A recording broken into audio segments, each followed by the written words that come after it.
Olá pessoal, eu sou Yuri Maia do canal TDAH Descomplicado e hoje eu quero bater um papo com você, pai de criança pequena que está no início da fase escolar, na fase da alfabetização principalmente, você também que é professor, que está lecionando essas crianças na idade de 6, 7, 8 anos e eu vou concluir uma história que eu comecei lá atrás nos meus primeiros vídeos, que é o reforço negativo 1. Para quem não assistiu, eu recomendo muito que assista antes de assistir este vídeo que eu tô gravando agora. Eu vou deixar o link no rodapé desse vídeo que eu tô gravando agora, para você assistir primeiro, para entender do que eu tô falando, para depois voltar e assistir esse. Então, concluindo a história em que aconteceu comigo no Colégio Marista, onde a professora Gisele, que já não aguentava mais as minhas piadas, as distrações na aula, chamou a professora da outra turma, corri pro banheiro da sala onde eu estava, ela entrou no banheiro, me agrediu, me sacudiu. Aquilo me deixou muito assustado, eu chorei muito, eu fui conduzido por ela para fora da minha sala, para a sala dela, e de lá ela me apresentou como novo aluno e até então eu continuei como novo aluno. No dia seguinte eu fui rejeitado pela minha professora original na hora de formar fila, que a gente sentava numa fila até o horário de tocar o sinal e todo mundo subia junto até a sala de aula. Quando eu sentei na minha fila original, ela disse que não queria que eu ficasse lá, eu acabei sendo conduzido para outra turma e simplesmente fui mudado de turma no meio do ano letivo. Uma coisa que eu nunca contei sobre esse fato foi o fato de que minha mãe não ficou sabendo, nem pela escola e nem por mim. Eu demorei mais ou menos um mês para contar para minha mãe que eu havia sido mudado de sala. E eu acho que foi mais ou menos assim, a gente estava no carro e a gente entrou no assunto de conversar sobre a minha professora, no caso a professora Gisele, que era a minha professora original. E eu fiquei meio calado, meio sem reação e acabou que eu acabei contando o que aconteceu, que eu tinha sido mudado de sala e já tinha umas 3, 4 semanas. Eu fiquei com muito medo desse momento que eu contei para minha mãe, que eu havia sido mudado de sala. E esse ponto que eu quero conversar com vocês hoje. Na época da minha alfabetização, quando a professora vivia chamando minha atenção, me dando bronca, por eu ser espontâneo, por eu contar histórias engraçadas na sala de aula, por eu não conseguir ficar quieto, por eu não conseguir copiar do quadro, todos os dias eu não conseguia copiar do quadro, eu comecei a me ver como uma pessoa aquém na sala de aula. Eu era realmente o único aluno que era chamado a atenção daquela forma. Eu era o único aluno que dava trabalho daquela maneira para a professora. Isso era evidente, isso era claro para mim. E no momento que eu sofri a agressão de dentro da sala de aula, todo mundo olhando pra mim, eu chorando muito, pegando minhas coisas e saindo porta fora rumo à sala da outra professora, eu só tinha uma coisa em mente. Eu encarei aquela situação como um estágio final de algo que eu já vinha merecendo há muito tempo. Por quê? Se a professora brigava comigo pelo meu jeito de ser, se minha mãe brigava comigo em casa pelo meu jeito de ser, porque ela chegava e via que eu não tinha feito os deveres ou que eu não tinha copiado da sala, ela me batia. E eu, infelizmente, acabei comprando a ideia de que eu merecia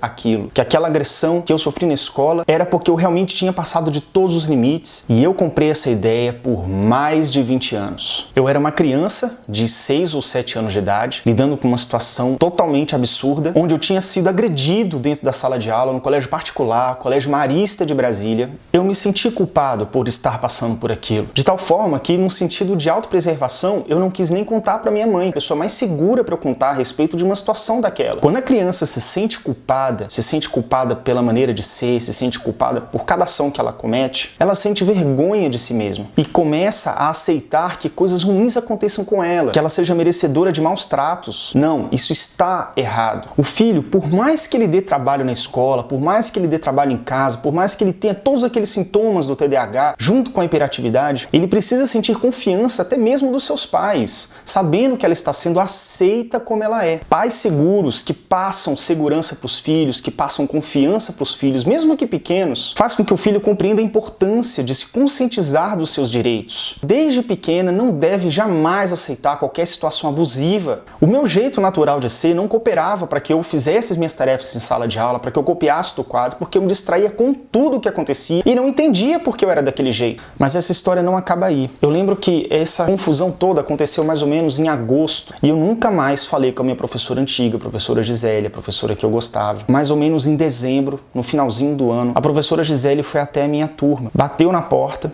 a professora Moema, que estava passando alguma coisa no quadro, parou tudo e foi atender a porta e eu fui chamado para fora de sala. E quando eu cheguei lá, ela estava me esperando com um embrulhozinho vermelho na mão. E quando eu me aproximei dela, ela se abaixou, com mais ou menos da minha altura, e disse assim: Yuri, esse presente aqui é para você. Ela tinha feito alguns presentes que ela distribuiu para todos os alunos que era minha turma original. Ela lembrou de mim e foi lá e ela me entregou esse presente, me abraçou e eu disse para ela: nossa, professora, eu achei que você tinha esquecido de mim. E ela sorriu e disse: não, Yuri, eu não esqueci de você. Eu realmente fiquei feliz com aquele gesto, apesar de saber que nada daquilo que aconteceu foi certo comigo. E eu só tomei consciência disso mais de 20 anos depois. Então é isso, pessoal. Eu queria terminar de contar essa história, que eu tinha prometido no meu primeiro vídeo, que eu iria terminar ela algum dia. E fica a lição, então. Faça seu filho entender que ele não merece e não pode ser maltratado por ninguém, independente do que ele faça. Ensine-o a respeitar os outros, mas não aceite ser maltratado por ninguém. Se gostou desse vídeo, clique em gostei, clique em curtir, compartilhe, curta a página do Facebook, curta a página do YouTube, deixe o seu comentário, que eu quero ler o que você tem a dizer sobre esse vídeo, qualquer outro também, ok? Muito obrigado e até a próxima.